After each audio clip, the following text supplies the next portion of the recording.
What's up, y'all? Welcome to the channel. In this video, we're breaking down how to hit like a Division 1 opposite.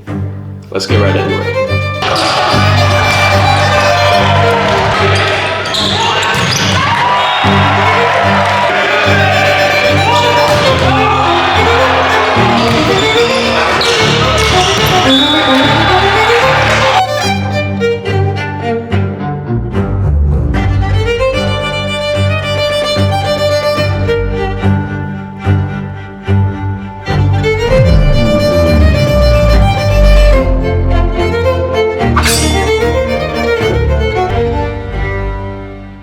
I made a video recently, and go watch that if it applies to you, about hitting like a Division 1 outside, and some of you asked, make one for opposite. So here we are, here's that video, and there's gonna be some overlap between this one and that one because we talk about outsides and opposites somewhat interchangeably at our level. We refer to them as pins collectively. So if someone says, are you a pin? That means you're either an outside or an opposite. You could be either, you could be both, but if we ever use the word pin, or if I ever use the word pin, that's referring to both opposites and outsides. So, what's the overlap? You need to be just as strong of a hitter to hit on the outside as you are on the opposite. Maybe even a little bit more on the opposite. Especially the higher up levels you go, you need to be a super strong hitter. So you need to be touching around 11 foot, like I said, at a minimum to hit D1. And you need to be able to work the block. Right? Not every single hit is going to be straight down. You're going to have 4-6 hands in front of you. You have to be able to hit high hands and get kills off those attempts, not just block touches leading into transition for the other team. But there are some differences, a lot of changes between the outside and the opposite. You know, you're not involved in serve receive, so you have some other responsibilities, other things you have to do well to be impactful on your team. And we're going to dive into all that stuff as we get into some film. But I love the opposite position. I love breaking it down and analyzing it because it's a position dominated by lefties, but it's also something that righties can do considerably well and thrive at that position too. So let's get into some film and break down some of this information.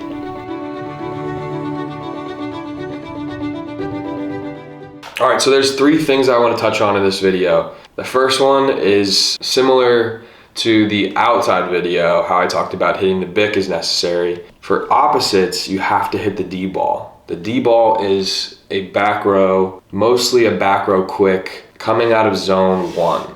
So typically in base defense, the opposite will play defense in zone 1 and hit out of that same zone as well. So when we refer to them hitting back row out of zone 1, we call that a D-ball. The usual signal for that is typically sliding off the top of the shoulder here from setter to hitter. So something to know if that's a position that you want to play in the future. Looking at this play here, in the same way that you want to get a really good approach out of the bick, you need to get a full deep approach for the D-ball to swing this ball hard. You can see Jackson does a really good job here, initially helping out on defense, but then getting a couple steps back to the back third of the court where he can get his full approach and rip this ball hard down the line. Now Carly comes up with a pretty good dig here that extends the rally, but in transition, this is a big time swing and will result in a kill most of the time. But the D-ball is huge. And the reason why it's so important is because you can see Johnny is super pinched in here, trying to help on the middle, trying to help on the bick, and he has to get all the way out to the pin just to come close to this ball. And since Jackson's a lefty, he's able to turn it down the line with a lot of force and get a good quality swing. So the D-ball is huge. The D-ball is something that you have to develop hard. You have to swing hard. You have to have a lot of options. You can't just swing the same shot over and over again. So if this is a position that you want to play at the next level, I'd encourage you to practice the timing, the speed, and really broad jumping into that ball from zone 1. All right, the second point I want to make is about running quick. So typically the setter in most offenses is lining up in between zone 2 and 3. So they're not in the middle of the court, they're a little bit closer to zone 2, and that presents a great opportunity for right sides because they're so close to the setter. And when you're really close, you can run things really fast with a high degree of success. because there's not a lot of distance for confusion or mistakes or setting the ball too close to the net. When you're right on each other, you just run the ball quick and you find success. So having an ability to run a quick offense when that hitter is front row is something you have to learn how to do for the Division I level. Jackson does this well in this play. You can see he's on his third step by the time the ball reaches the setter's hands. So then he's up and ready to hit before the block's even pressed over the net. And when that's the case, you usually find a kill or a tool, which he does on this play. So even though this is Esteban's responsibility here to block, because it's so fast, unless he goes right away before the ball's even set, he's never going to make this in time. So this is partly on him understanding that this right side could be coming with a lot of pace and speed, and going forward, he has to make that adjustment with timing. So using speed in an offense is something that we incorporate a lot for our system, and definitely on the right side is something to take advantage of, especially if you have someone with a really fast arm. You'll get a lot of cheap and easy kills off the hands like this one that go a long way for your team. The last point I want to focus on is rotation 1. When we're in rotation 1, that is when the setter is in zone 1, the 0-1 is in zone 2, and the right side is in zone 4.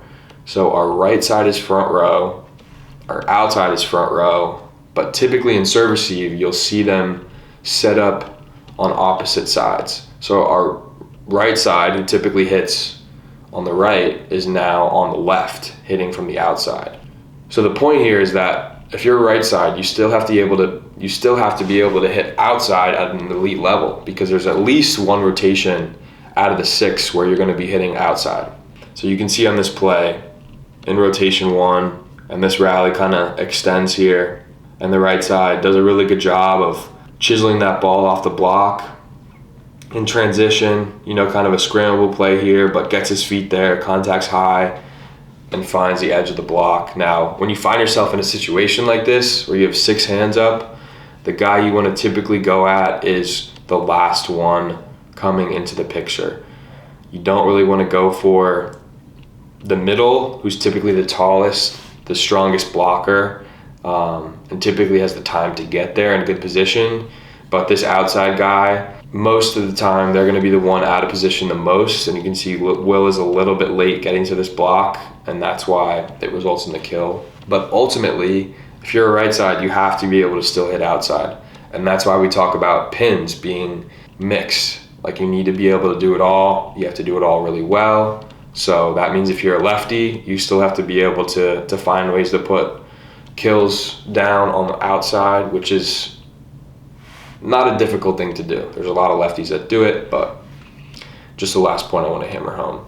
The last thing I'll touch on here, and this is not one of my 3 considerations, but this is just an extra piece of information that I think is true for the right side position to be really dominant, and if you really want to make an impact, is finding the ability to hit line and Langle, because that's going to be your best shot as an opposite for success. You can see on this play here, perfect set on this ball, leads the ball right to the pin outside of Will's, our blocker's, reach. So he has all this lane to swing hard and swing down the line. And he does a great job of showing kind of an angle approach, but hitting line. And when you can do that at a high level, you're going to find a lot of success, and you're going to hit a high percentage, because showing one thing and doing another thing becomes really challenging as a blocker to be up there and be penetrated and take away the right things. Still continuing on that point on the Langle, so that was a line shot. Here's a Langle shot from Diego in transition where he gets a good approach, great set, no block, and he finds that point in between the libero and the zone 6 defender, which I think is the most unstoppable point in all of an opposite's repertoire. If you can hit that shot consistently, you will hit over 300, and it'll be very tough to stop you, because it's a spot where no one's there. As long as the blocker's not in front of you, you'll find a lot of success hitting there. It's a deep shot, so relatively low risk from hitting the ball out. And definitely something to consider trying to practice if this is a position that you're looking to play. The opposite position is an important one. Like I said, you have to be able to hit well. So this video is focused on hitting, but outside of hitting, you have to do everything else well. You're not going to be in serve receive, so you need a strong serve. You need to be able to hit back row. You need to be able to hit opposite. You need to be able to hit outside. You have to do everything well. And if you continue to strengthen those little things, you're going to find yourself on the court even more. So I hope this video helped a little bit for you guys looking to play the opposite position at a high level. That's all I got for this one, but many more videos to come in this series. Thank you for all the support and comments, and we'll see you in the next one. Peace.